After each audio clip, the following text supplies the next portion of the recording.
دو لخت ہو گیا ہے جہان تصورات، آدھے میں چہل پہل ہے آدھا اداس ہے۔ زندگی بلا مقصد یا افسردگی میں نہ گزاریں بلکہ امید کے ساتھ گزاریں، اور اللہ رب العزت کا حکم یاد رکھیں، وَلَا تَيَأْسُوا مِن رَوْحِ اللَّہِ، اور اللہ کی رحمت سے نا امید نہ ہو۔ زندگی میں اتنی تو اچھائی سے رہو کہ جب کوئی تمہیں کہے کہ تمہیں تمہارے کاموں کا بدلہ ملے تو وہ تمہیں دعا لگے، بد دعا نہیں۔ اللہ کی نعمتوں کو اللہ کے محبوب کاموں میں صرف کرنا بہترین شکر گزاری ہے۔ دل کے رشتے قسمت سے ملتے ہیں، ورنہ ملاقات تو ہزاروں سے ہوتی ہے۔ غنودگی سے بچنا اور آنکھیں کھلی رکھنا، دشمن جو جاگ رہا ہو تو سونا شکست ہوتا ہے۔ اللہ تمہیں زندگی کی وہ تمام خوشیاں عطا کرے جو تمہارے حق میں بہتر ہوں، دل کو سکون دینے والی ہوں اور ہمیشہ قائم رہنے والی ہوں۔ دنیا منتقل ہونے والی فانی چیز ہے، یہ اگر تمہارے ہاتھوں میں باقی رہ بھی گئی تو تم اس کے لیے باقی نہیں رہو گے۔ مسلمانوں کے زوال کی وجہ عبادات میں کمی نہیں بلکہ دنیاوی معاملات میں بے ایمانی اور اسلام کو صرف عبادات تک محدود کرنا ہے۔ جب کچھ نظر نہ آئے تب بھی اللہ پر توکل کر کے چلتے رہنا، عنقریب وہ ایسا دروازہ کھولے گا جس کی وسعت آپ کو حیران کر دے گی۔ درود شریف پڑھنے والے کی کشتی کبھی نہیں ڈوبتی بلکہ درود شریف کی برکت سے ڈوبی ہوئی کشتیاں کنارے لگتی ہیں۔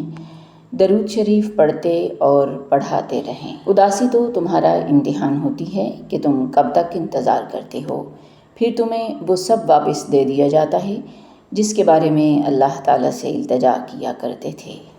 اگر تہجد کے بعد سورہ یاسین پڑھ کے دعا مانگی جائے تو وہ دعا بھی انشاءاللہ قبول ہوگی، کیونکہ ایسے 3 دل ملتے ہیں، رات کا دل، قرآن مجید کا دل اور انسان کا دل، اور بے شک 3 دلوں کا ملانا قبولیت۔ تہجد کی دعائیں جب نصیب کے روبرو آ کر کھڑی ہو جاتی ہیں تب کچھ بھی ناممکن نہیں رہتا، تب 4 سو ان کی صدائیں گونجتی ہیں۔ تہجد کا خاموش سجدہ اور زار زار بہتے ہوئے آنسو اللہ رب العزت کبھی ضائع نہیں کرتا۔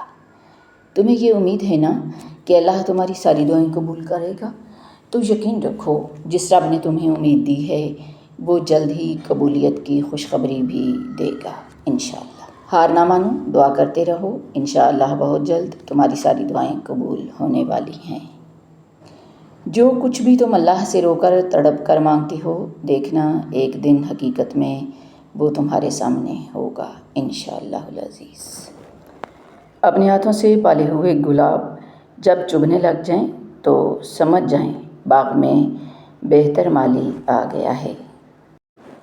ہمیشہ خوش رہا کریں کیونکہ یہ بہترین انتقام ہے ان لوگوں سے جو آپ کو اداس دیکھنا چاہتے ہیں۔ رسول اللہ صلی اللہ علیہ وآلہ وسلم نے فرمایا، صدقہ کرو، ایک ایسا زمانہ بھی تم پر آنے والا ہے جب ایک شخص اپنے مال کا صدقہ لے کر نکلے گا اور کوئی اسے قبول کرنے والا نہیں ہوگا۔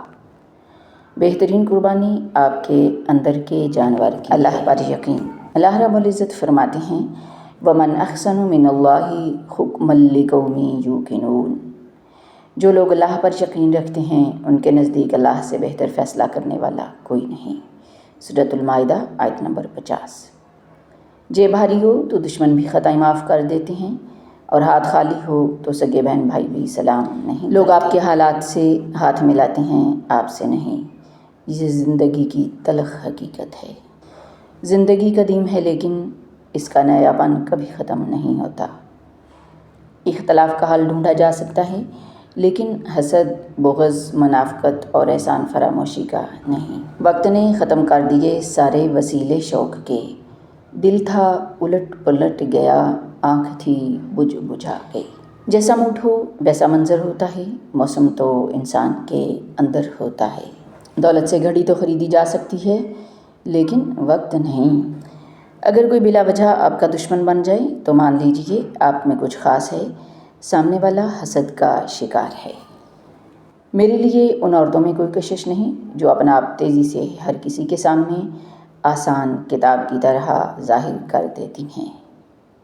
رسول اللہ صلی اللہ علیہ وآلہ وسلم نے ارشاد فرمایا، اللہ تعالیٰ ارشاد فرماتا ہے، میں اپنے کسی بندے پر 2 طرح کا خوف اور 2 طرح کا امن یعنی اطمینان اور سکون اکٹھا نہیں کروں گا۔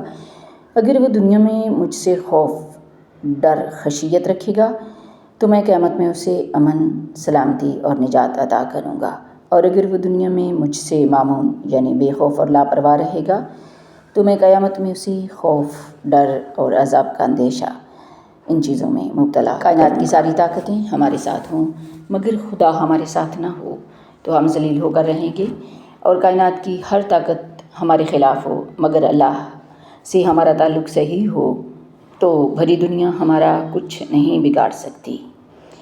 تم وقت کو چھوٹی چیز مت سمجھو، اس نے بڑے بڑے بادشاہوں کے دن پلٹ دیے ہیں۔ کچھ لوگ اس بات کو نہیں سمجھ پاتے کہ اپنے گھر میں تنہا پرسکون انداز میں بیٹھ کر اپنی مرضی سے کچھ کھانا کھاتے ہوئے اور دوسروں کے معاملات سے دور رہنا کتنی بڑی نعمت ہے۔ یہ وہ سکون ہے جو کسی بازار سے نہیں خریدا جا سکتا۔ وہ لمحات جب آپ اپنے حال میں مگن ہوتے ہیں اور کسی کو تنگ کیے بغیر اپنی دنیا میں خوش رہتے ہیں، بے حد قیمتی ہوتے ہیں۔ دراصل زندگی کی سب سے بڑی راحت یہ ہے کہ آپ خود کو پرسکون رکھیں اور دوسروں کے کام میں مداخلت کیے بغیر تعلق ختم ہونے پر الحمدللہ کہا کریں، کیونکہ وہ آپ کے حق میں اچھے نہیں تھے۔ زندگی ڈھیر تقاضوں کا بھرم رکھتی ہے، میں گزاروں نہ گزاروں یہ گزر جائے گی۔ رسول اللہ صلی اللہ علیہ وآلہ وسلم نے ارشاد فرمایا، آدمی کی کم عقلی ہے کہ وہ اپنے مہمان سے خدمت لے۔ آج کی بات، غافلوں کے پاس بیٹھنا غفلت کی علامت ہے۔